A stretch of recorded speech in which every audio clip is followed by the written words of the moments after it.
here for the Bakerloo line. This is a Piccadilly line service. Please mind the gap between the train and the platform. This is Knightsbridge. This train terminates at the next station.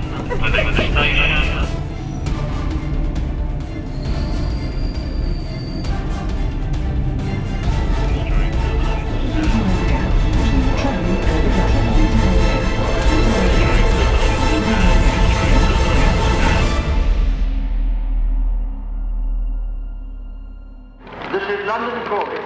London calling. This is London calling. The students always love this trip. It was a hike, so we made it.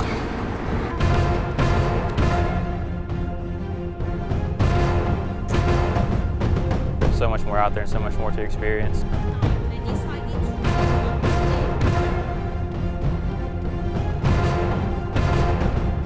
Has really opened my eyes to what it's like to live in another country.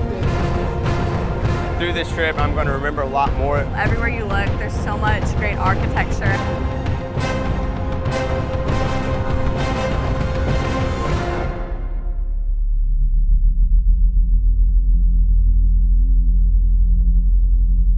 The Daniel House for us is home away from home, and it's great. The location is close. We're 2 blocks from the tube station.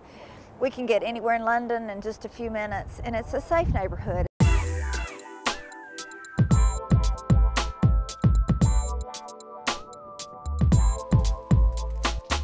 The Daniel House is located in South Kensington.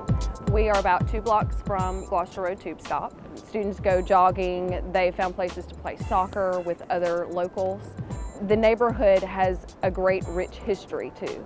You can take walks through the neighborhood and learn something every day. This is a great spot. It's so close to the tube stop and really safe area, really nice part of town. So don't feel endangered at all. I'm a big runner, so I've gotten to do a lot of that while I'm here. It's a beautiful location. It's so close to everything. The tube's right down the street. There's so many little shops. Kensington is kind of best known for a couple parks, Hyde Park and Kensington Gardens, which is right there next to Kensington Palace. We used to go up there and we'd throw a lot of Frisbee around the Round Pond, which is kind of another landmark of Hyde Park. I've been involved with study abroad trips for other universities prior to coming to Samford. And the Daniel House at Samford is an asset that is just incredible. There's always something going on and someone to see and some place to go. And the area is really awesome. It gives the same sense of security that Samford has to offer, but in London. Without even getting on the tube, you have the Natural History Museum, you have the V&A, which is the Victoria and Albert Museum, 2 really famous, awesome museums. It's also just a warm, inviting place that serves not only as a dormitory where we live while we're in London, but a classroom setting. The parlor is a great place for them to hang out. They love to hang out and talk in the kitchen. We spend a lot of time in the kitchen with group family meals and stuff like that. That was one of my favorite parts, actually. We had group community dinners, and each group, because we were divided into sections, we would take turns cooking dinner for each other. And that's actually how we really got to start hanging out and become friends. Really where some of the greatest moments here happen aren't just in the museums, but they might be sitting around the kitchen table late at night having a cup of tea after you've come in from a play and talking to the student about what they've seen and experienced that day. Those are just moments that are golden. London is not a business center. It is not an art center. It is all of them rolled into one. It's the beginning of a lot of centers, actually. And so London into itself is a wonderful place for any student, no matter what their curriculum may be.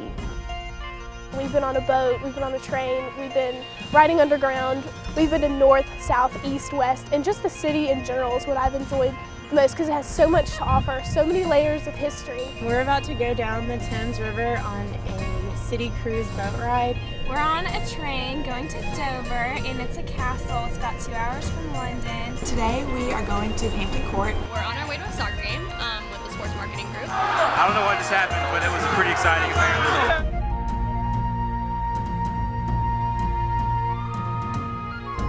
For me, I feel like I learned by doing a lot more than by reading or in the classroom setting. So Dr. White's called this trip an experiential learning trip. Instead of making them look at you know, a Van Gogh painting in a textbook, we take them to the actual museum where the Van Gogh painting is.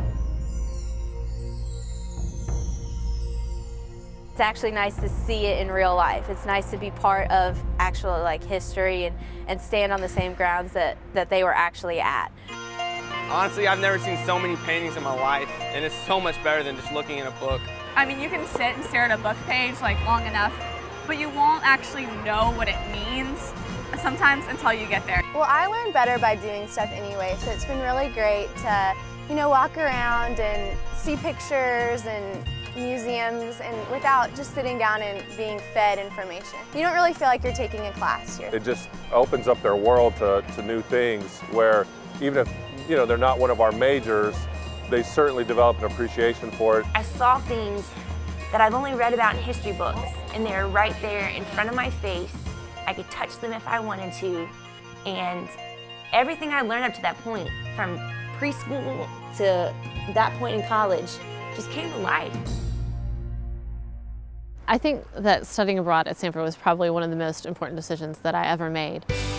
Sometimes I think when you take the biggest risks, you have the biggest payoffs, and I think there were a lot of girls and guys that I knew at Samford that were afraid to study abroad because they didn't want to leave school for a semester. They were worried about their friends, but when you do go away, you do strengthen those relationships with the people that you're there with, and Samford and your friends will be there when you come back. I look back on that and I think I got to experience 3 years of that. So 3 years of the fall, or if you went in the spring, you get to experience 3 years of spring, but you only have one opportunity, one shot at getting to go study abroad and live among people who are different than you and really make an impact. They're worried about the classes, how the classes work out. It just comes down to planning ahead and working it out and trying to see what you can fit in, and the International Studies Department did a really good job with us. I was actually debating about whether even coming on this trip. I've always wanted to study internationally, but I didn't know if this is where I wanted to go or not.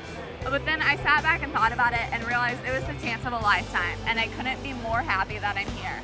I would always encourage anyone I ever met to do it because it has completely changed my life, and I've never been more thankful for any other experience.